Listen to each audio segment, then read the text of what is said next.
The oddity at the heart of Europe's latest Russia problem is this. Putin's gamble does not look, at least for now, like a grand armoured thrust across a NATO border.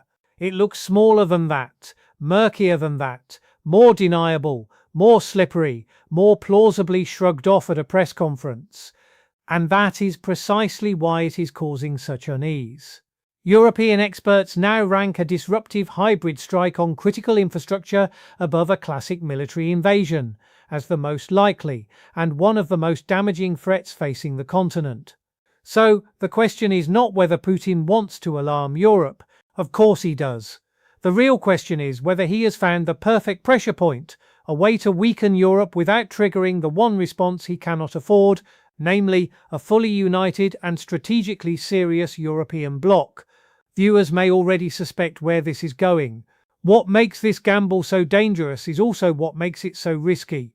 Because the Kremlin is trying to exploit European hesitation, American uncertainty, and Ukrainian exhaustion all at once. And in doing so, it may be accelerating exactly the European hardening it hoped to prevent. To understand the wager, one has to start with the diagnosis coming out of Europe itself.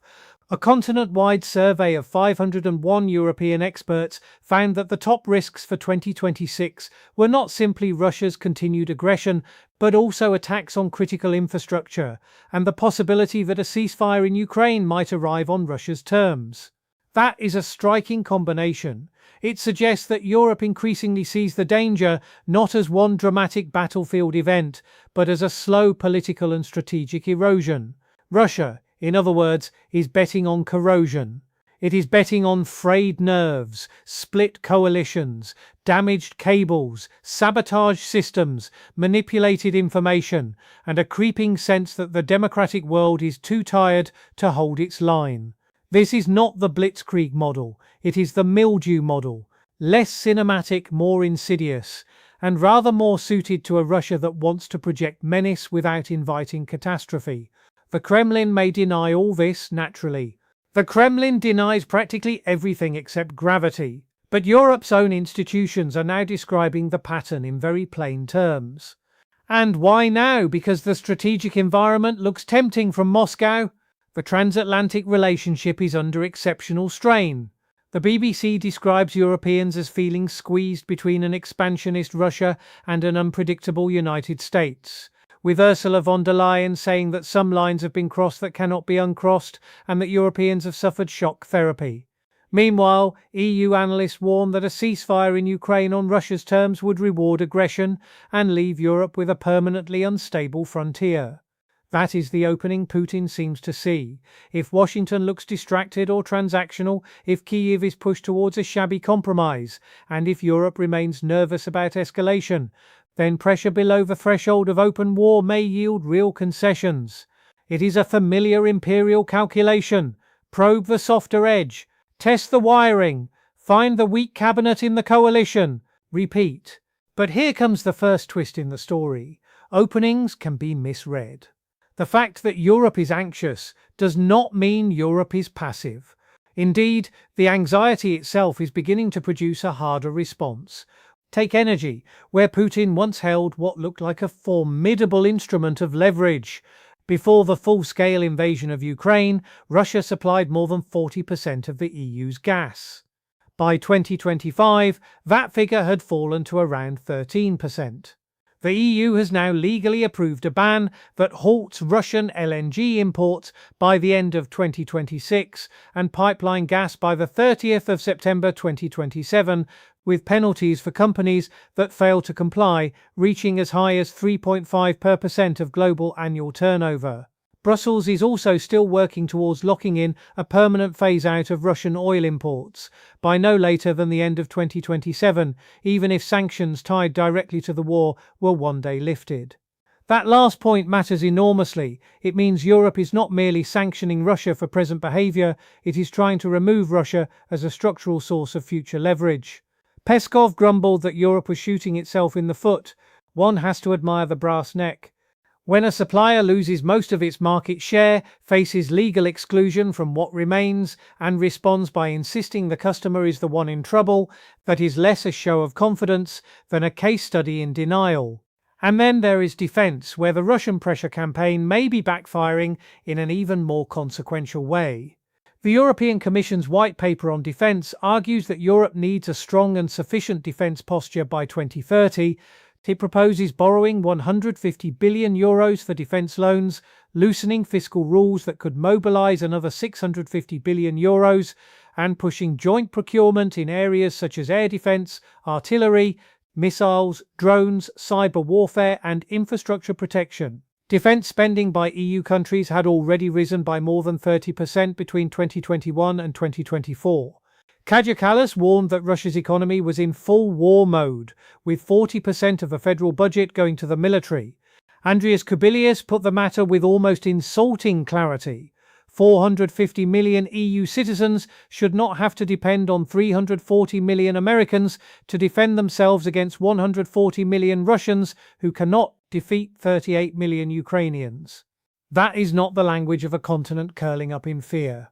That is the language of a continent finally losing patience with its own excuses. Putin is betting on erosion. Europe, belatedly, is beginning to pour concrete. Now, the Kremlin's defenders would object that all this European muscle flexing proves Moscow right, that Russia is merely responding to a hostile West. But that line collapses on inspection, and rather quickly. The EU is not sanctioning phantoms. In March, the Council added 4 more individuals to its Russia destabilization list over foreign information manipulation and interference, including propagandists who justified violence in Ukraine, called for the occupation of Baltic states, and amplified Kremlin narratives inside Europe. With those additions, restrictive measures under that framework applied to 69 individuals and 17 entities. The point here is not that propaganda alone wins wars. It does not. The point is that Europe increasingly understands hybrid warfare as a connected ecosystem. Sabotage, cyber disruption, disinformation, intimidation, and economic pressure reinforcing one another. This is why subsea cables, rail networks, social media narratives, and oil tankers all now sit in the same strategic conversation. And that is deeply awkward for Moscow, because hybrid tactics work best when the target insists on treating each incident as isolated, technical, or unfortunate. Europe is becoming less willing to indulge that fiction. Still, the gamble is not irrational. It is risky, yes, but not mad. Moscow can see that Europe remains divided in important ways. Hungary and Slovakia continue to resist elements of the anti-Russia energy agenda. Hungary has challenged the gas ban and blocked Ukraine-related measures before. Europe's rearmament push, for all its urgency, still requires agreement among governments with different industries, threat perceptions, and electoral pressures. Even the new defense activism carries an air of rushed improvisation. Europe knows what it needs more of, it is less certain how quickly it can build it. And then there is Washington. Reuters reported that the Trump administration suspended elements of the coordinated effort to counter Russian sabotage, disinformation, and cyber attacks, including regular meetings with European officials and formal cross-agency coordination. Critics warned that the United States was choosing to blind itself to potential acts of war. From Moscow's perspective, that must have looked rather encouraging. If the referee wanders off and half the crowd starts arguing about ticket prices, why not test the boundary rope? There is also a historical logic to what Putin is doing. The pattern is not new. In Georgia in 2008, in Crimea and the Donbass from 2014, and in the years before the full-scale invasion of 2022, Moscow repeatedly sought gains through ambiguity, speed, intimidation, and the exploitation of Western reluctance. The mechanism matters. Russia has rarely needed to conquer everything at once. It has preferred to make the cost of resistance feel higher than the cost of accommodation. That is the real comparison. Not a Soviet tank drive to the Channel, but a running experiment in how much revisionism the West will absorb if served in increments. The problem for the Kremlin is that Europe has now had rather a lot of increments. The gradual method that once created confusion is beginning to create recognition. Viewers may well ask whether this is the moment the pattern finally becomes too obvious to ignore. It may be, because once states conclude they are in a drawn-out contest of attrition, they stop waiting for a single smoking gun and start preparing for the whole chain of behavior. Ukraine, of course, remains central to the whole calculation. European leaders said in December that it was a critical moment to ramp up support for Ukraine and increase pressure on Russia, whilst insisting on a just and lasting peace backed by hard-edged security guarantees. Reuters likewise reported that, on the fourth anniversary of the full-scale war, European leaders vowed not to abandon Ukraine, even as divisions persisted over sanctions and finance. This is where Putin's gamble becomes especially sharp. A ceasefire on Russia's terms would not simply freeze lines on a map. It would establish that territorial revision achieved by force can be banked, normalized, and perhaps tried again. EU analysts warn that such a settlement would leave Ukraine structurally vulnerable and Europe strategically diminished. And yet, from the Kremlin's perspective, that is precisely the prize: not peace, but precedent. Not stability, but a demonstration that Europe cannot shape its own security environment. That is why every supposedly limited concession matters. Each one teaches a lesson. The question is, who learns faster? And here comes the second twist. Putin's approach may be tactically clever and strategically self-defeating at the same time. Europe is not merely responding to Russia, it is being transformed by Russia. The continent that once assumed cheap energy, low defense spending, and permanent American overinsurance could all coexist is being forced out of that comfort zone. The BBC reports that many Europeans now see the US relationship as historically frayed and increasingly transactional. Von der Leyen's line about shock therapy was not theatrical flourish. It was a recognition that the old model has broken. In that context, Putin's campaign of pressure may achieve the opposite of what he intends. Instead of making Europe more deferential, it may make Europe more sovereign. Instead of reviving Russian leverage, it may burn through what remains of it. Instead of scaring European governments into caution, it may teach them that caution without capability is simply an invitation. That does not mean Europe is about to become a geopolitical colossus overnight. Let us not get silly. But it does mean the Kremlin may be helping to forge the very adversary it most resents. That said, the danger should not be prettified. Risky does not mean harmless. A hybrid campaign does not need to conquer Warsaw to do real damage. It merely needs to rattle markets, undermine public confidence, inflame political arguments, strain budgets, and persuade parts of Europe that normal life is becoming more fragile and more expensive. That is why experts place infrastructure disruption at the top of Europe's risk chart. A severed cable, a prolonged power failure, a coordinated digital attack, a run of maritime incidents involving Russia's shadow fleet. These are not cinematic events, but they can change politics. They can make every defense budget argument harder, every sanctions debate nastier, and every coalition more brittle. The Kremlin understands democratic fatigue very well. It does not need Europeans to admire Russia, it merely needs enough Europeans to become exhausted with resistance. There is the gamble in its purest form, not conquest through strength, but advantage through weariness. And yet even there, the backfire risk persists. The more openly Russia leans on hybrid disruption, the easier it becomes for Europe to justify stronger countermeasures. Coastal states are already tightening enforcement against the shadow fleet. The EU has built a sanctions regime specifically aimed at Russia's destabilizing activities. Energy decoupling that once seemed politically impossible is being embedded into law. Defense measures once treated as fanciful Brussels overreach are now discussed as bare minimum necessity. One should not romanticize Europe's efficiency.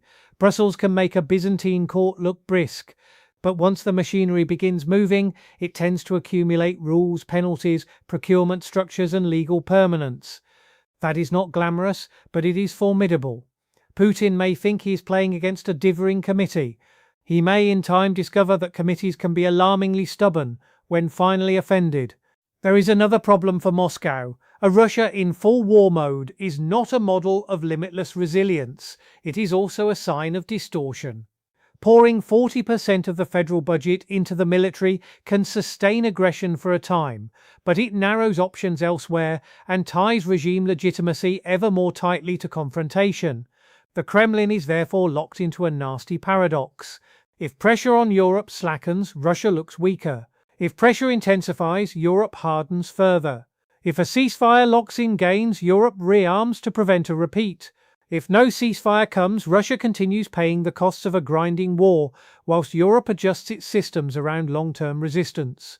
That is why this gamble is risky, not merely for Europe, but for Putin himself. He is trying to prove that time is on Russia's side, whilst behaving in ways that encourage Europe to organize for the long haul.